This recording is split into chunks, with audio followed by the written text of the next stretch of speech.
یہ علی ابن ابی طالب جو رسول کے سامنے اپنے سر کو جھکائے ہوئے، اور اتنا جھکایا کہ عبادتوں کو بھی اگر دیکھا ہے تو رسول کے ذریعے، عبادتوں کے ذریعے رسول کو نہیں دیکھا، رسول کے ذریعے عبادتوں کو دیکھا ہے۔ اچھا یہ کیوں کہا میں نے جملہ؟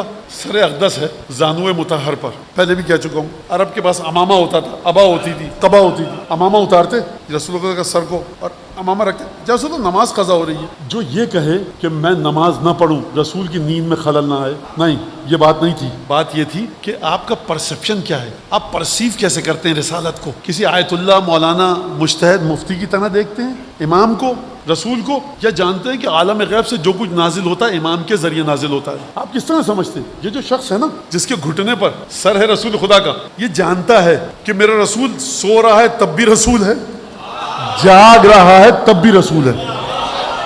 اب آپ نے توجہ سے سنا تو اب آپ کا حق بنتا ہے کہ جملہ آپ سے میں کہہ کے جاؤں۔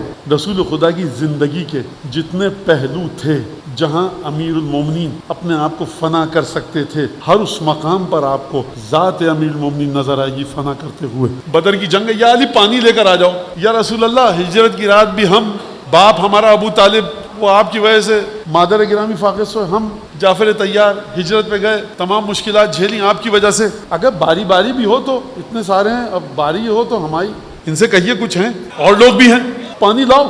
یعنی یہ کاش کے سائیکولوجیکل انالیسس کیا جا سکے بدر کی رات کا۔ دیکھیے بعض لحاظ سے ہجرت کی رات سے زیادہ عجیب ہے بدر کی رات۔ وہاں کوئی نہیں تھا، رسول خدا تھا، کوئی مسلمان نہیں تھا، اور جو مسلمان تھے بیچارے چھپے ہوئے تھے، کمزور تھے، اور اگر تھے بھی تو کسی میں اتنا دل گردہ نہیں تھا۔ حمزہ اور ابو طالب کا کسی میں اتنی طاقت نہیں تھی، جعفر طیار حبشہ میں تھے، کوئی نہیں تھا مسلمان۔ تاریخ بتاتی ہے آپ کو حمزہ کے علاوہ کسی میں نہیں تھی طاقت ایسی کہ جب حمزہ ایمان لائے تب مسلمانوں میں طاقت آئی۔ اور حمزہ، جناب حمزہ، یہ ایک الگ گفتگو ہے۔ جناب حمزہ اگر میں کر سکا ذکر الہی کے عنوان سے تو جناب حمزہ کا ذکر آئے گا، آپ حضرات دعا کرتے رہیے گا۔ کچھ بات نہیں کی اور مشکیزہ لے کر چل دیے، مشکیزہ لائے، جنگ ہوئی۔ یا علی پہلے کچھ کو بھیجا، کفار نہیں مانے، کہا علی، حمزہ، عبیدہ تم جاؤ۔ جناب امیر نے اس وقت بھی کہا یا رسول اللہ، کچھ چلے گئے۔ احد میں مسلمانوں کے بارے میں قصہ لکھا ہے قرآن نے، میں یہاں بتا کر آپ کا وقت نہیں لینا چاہتا، پڑھ لیجیے جا کر کہ کس طرح سے مسلمان بھاگ رہے تھے، کس طرح سے مسلمان فرار کر رہے تھے، وہ قرآن میں موجود ہے قصہ۔ جناب امیر کھڑے ہوئے جس مقام پر اگر نماز پڑھنی ہوتی جناب امیر کو تو نماز ساقط ہو چکی تھی، رسول خدا کا دفاع کرتے رہے۔ خوب توجہ کیجیے گا اس بات کے اوپر۔ اہم ترین واجب قرآن کی روح سے، ہماری فقہ کی روح سے اہم ترین واجب، اس سے بڑھ کر کوئی واجب نہیں ہے۔ چہاردہ معصومین میں سے کسی ایک کی آپ کو جان بچانی ہے، اگر آپ کی نماز جا رہی ہے، روزہ جا رہا ہے، کچھ جا رہا ہے، جانے دیجئے، معصوم کی جان بچائیے۔ اوجب الواجبات معصوم کی جان بچانا ہے۔ ہر مرحلے پر جہاں رسول خدا کو ضرورت تھی رسول خدا کے ساتھ یہ کام کیا جناب امیر المومنین۔ اور اس کے بعد کس طرح سے درود بھیجا یہ میں نے آپ کے سامنے بتایا۔ لیکن عجیب بات ہے کہ روایت کے اندر ہے کہ لیس عند اللہ ہے، خدا کی بارگاہ میں مجھ سے بڑی کوئی آیت نہیں ہے، جناب امیر نے فرمایا۔ یعنی آپ سے بڑی آیت نہیں ہے۔ آپ کے بھائی جو آپ خود فرماتے ہیں یا علی کہ میں کہاں، میری کوئی حیثیت نہیں ہے میرے بھائی رسول خدا کے سامنے، جو کچھ میرے پاس ہے میرے بھائی رسول اللہ کا دیا ہوا ہے، تو آپ اپنے آپ کو کیسے کہہ رہے ہیں؟ خوب توجہ کیجیے گا، بس آخری جملہ کہہ کر میں مسائل کی طرف آؤں، وہ یہ کہ رسول خدا کی ذات میں شجاعت ہے، کرم ہے، سخاوت ہے، علم ہے، جود ہے، سماحت ہے، فصاحت ہے، بلاغت ہے، گنتے جائیے، ہے نا، گنتے جائیے۔ بہت سی چیزیں آپ رسول خدا کی نہیں دیکھ سکے 23 برس کی مختصر زندگی میں، جو رسالت کی زندگی تھی، نہیں دیکھ سکے۔ اگر علی نہ ہوتے تو رسول خدا کی شجاعت کیسے پتہ لگتی؟ اگر جناب امیر نہ ہوتے رسول کا کرم کیسے پتہ چلتا؟ لہذا جناب امیر کی ذات ہے کہ جو رسول خدا کے سلسلے میں آیت ہے۔ اگر جناب امیر نہ ہوتے رسول کی کرامتیں پتہ نہ چلتی۔ لوگوں نے آ کر بہادری کی تعریف کی، لوگوں نے علم کی تعریف کی، لوگوں نے امیر المومنین کے فقہ کی تعریف کی، لوگوں نے کہا توریت علی کو آتی ہے، جناب امیر کو انجیل آتی ہے، زبور آتی ہے، قرآن کا علم آتا ہے، علی ابن ابی طالب کو کس طرح سے حکومت داری آتی ہے، علی ابن ابی طالب کس طرح سے رقت قلب ہے، عبادت کس طرح سے ہے، لمبی لمبی نمازیں پڑھتے ہیں، اس کے ساتھ ساتھ کنویں کھود رہے ہیں، صفین کے میدان میں تیر بچھا کے تیر پڑھ رہے ہیں، تابڑ توڑ وہاں آپ نے نماز پڑھی، یہ تمام کی تمام چیزیں یہ علی کہاں سے؟ سب بھائی سے لیا ہے۔ فیض سب علم الہی سے نبی نے پایا۔ کیا کہنے حضرت علامہ مستطاب قبلہ و کعبہ جناب نسیم امروہوی صاحب کے، امام باقر علیہ السلام کا ان کا ایک مرثیہ ہے اور بڑا بہترین مرثیہ ہے۔ میں نے آج تک ایسا مرثیہ نہیں دیکھا، اردو زبان میں ایسا مرثیہ نہیں دیکھا جو قبلہ و کعبہ جناب نسیم امروہی صاحب اعلی اللہ مقامہ الشریف نے لکھا ہے۔ ذرا کبھی کبھی معیاری کلام بھی دیکھ لیا کیجیے جا کر۔ فیض سب علم الہی سے نبی نے پایا، حق سے جو پایا نبی نے وہ علی نے پایا. سب نے پایا, سب اصحاب نے پایا رسول کا فیض, سب نے پایا, بعینے نہ کسی نے پایا. پھول کا رنگ جو پایا تو کلی نے پایا. حق نے بھیجا جو نبی کے لیے حقاً حقا, رسول خدا کو جو خدا نے دیا وہ حقاً حقا کر کے دیا, کوئی کمی. عالم غیب سے دیکھیے, جب چیز عالم غیب سے آتی ہے عالم دنیا میں اس کی حقیقت بدل جاتی ہے, لیکن تنہا واحد یہ 14 ہیں اور 1,24,000 ہیں کہ جو آسمان سے آیا وہ جوں کا تو ان تک اترا.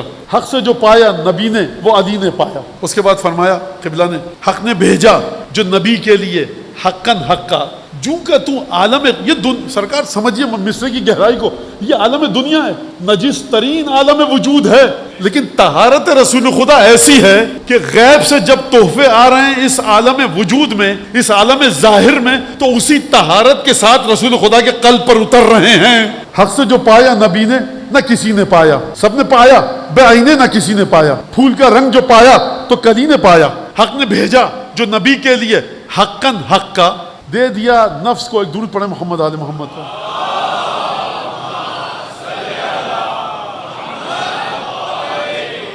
نفس کو اپنے دیا آپ نے زکن زکا.